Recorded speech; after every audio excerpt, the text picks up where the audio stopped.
قرآن مجید کا ایک دوسرا مقام ہے، سورہ لقمان ہے۔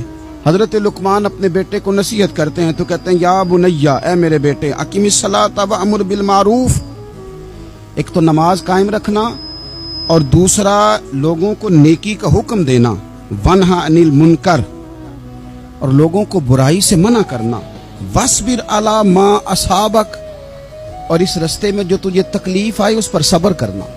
بیٹے کو نصیحت کر رہے ہیں باپ، اور لہجہ دیکھیے کہ یا بنیا، او میرے بیٹے، کیا لہجہ ہے، کیا انداز ہے، او میرے بیٹے۔ ایک تو یہ کرنا، نماز قائم رکھنا، بھلائی کا حکم دینا، برائی سے منع کرنا، اور اس پر جو تجھے مشکل آئے اس پر صبر کرنا۔ اور پھر کیا کہتے ہیں، قرآن مجید کا انداز دیکھیے، فرمایا ان ذالک من عزم الامور، بے شک یہ بڑی ہمت والے کام ہیں۔ نیکی کا حکم دینا، برائی سے منع کرنا، نماز پڑھنا اور مصیبت پر صبر کرنا، یہ ہمت والے کام ہے پتر، ہمت والے کام ہے، ذرا ڈٹ کے کرنا، بے حوصلہ نہ ہونا۔ ایک بزرگ بیٹھے تھے، اللہ کے نیک بندے بھی تھے اور تجارت بھی کرتے تھے، لاکھوں کا کاروبار تھا۔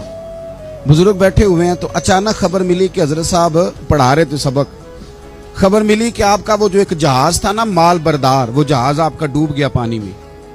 فرمانے لگے الحمدللہ، سبق پڑھاتے رہے۔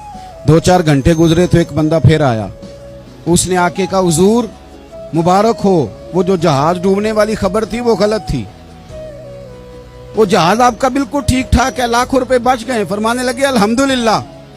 سبق اسی روٹین سے پڑھاتے رہے، پہلی نقصان کی خبر آئی تو پھر بھی الحمدللہ، اور دکھ کی خبر آئی پھر بھی الحمدللہ، سکھ کی آئی تو پھر بھی الحمدللہ۔ سبق اپنی روٹین سے پڑھاتے رہے، سفر جاری رہا، رکے نہیں۔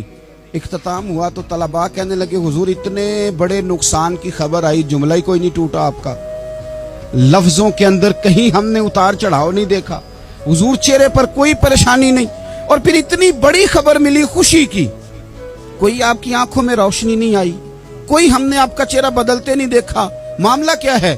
تو فرمانے لگے معاملہ ایک ہی ہے، دکھ بھی رب کی طرف سے ہے، سکھ بھی رب کی طرف سے ہے۔